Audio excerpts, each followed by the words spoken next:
can you with hypnosis, can you actually interrupt that behavior? Like once you identify that it's, every time a person sees their aging parent, for example, it brings, like say, let's draw a scenario where you have someone who has disordered eating issues, they're overweight, and they had a lot of issues in their childhood to where they didn't get the love or something from their parents. There was some sort of traumatic experience with their parents. And then every time they go to visit their parents afterwards, they have a traumatic event where they binge eat or something of that nature. Can you actually go in with and help that person with hypnotherapy and actually interrupt that behavior? Absolutely. And it's also related to NLP as well. Right. So some of the NLP techniques are really hypnosis techniques as well. Okay. And it might be as simple as slowing something down. So you could get someone to go through not just the thinking and the feeling, but the behavior of eating something. Right. And so I get them to pretend that they're doing it there in front of me.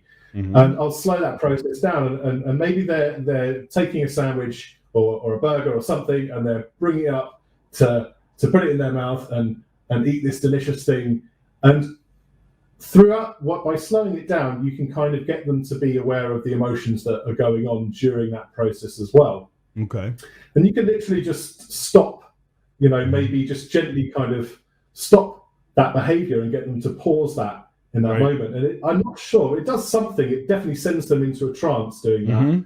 And then there's an opportunity to repattern what's going on in their mind and their emotions within this behavior. So the next time they have it, they can't complete that cycle. So that's kind of one way of working with it. And another way might be through regression or something like that. So there are many different ways of doing it. One, and I know we live in a digital age, but I still quite like the library technique. Like, people don't go to libraries anymore, but they work. So the idea is that you put yourself, or you describe for them, you do an induction first, of course, and you get them into a relaxed state, and a few convincers that help them to realize that they're in hypnosis. And then you'll help them to find themselves in let's say, in a library in their imagination. Yeah. And there's a corridor in this library where there are books on either side. And then the further they walk down that corridor, the further they go back through their life. Right. Okay, so I would generally take them all the way back to the beginning of their life, and then I would get them to go forward. And if they feel the urge to reach out to a book on either side of them at any point, I'll get them to put it out, and then I'll get them to go to read it and say, okay, what age are you at this point? And is there any other information that's interesting on the cover of this book that gives you an idea of what's going on? They open it up, and then you have an opportunity to go into a scenario at that point in their life.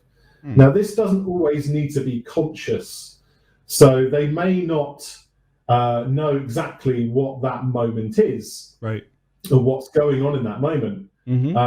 But I can talk to them in such a way that they don't need to speak necessarily. They might just give me a signal by lifting a finger to say yes or no.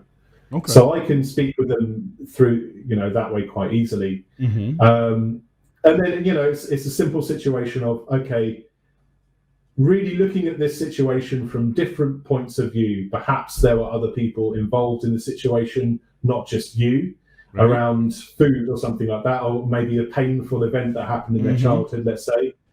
And they can see it and learn different things according to the different people who are looking on, who are a part of the situation.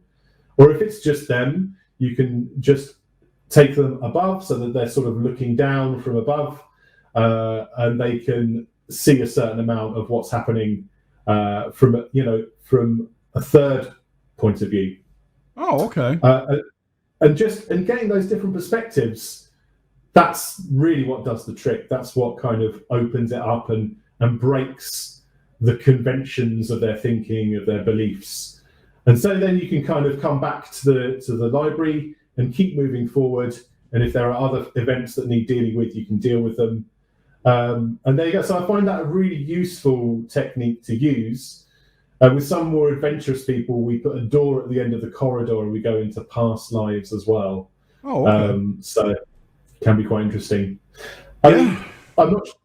So I don't. You know, when it comes to past lives, when it comes to what's actually happening, it doesn't really matter whether it's true or whether it's real or not, or whether they're really going into a past life or not. It only matters that it works for them. That's kind of my way of looking at it. Well, yeah, because I mean, even if whether past lives or whatnot are real, if even the subconscious mind thinks that they are real, then that's going to have an effect on the conscious.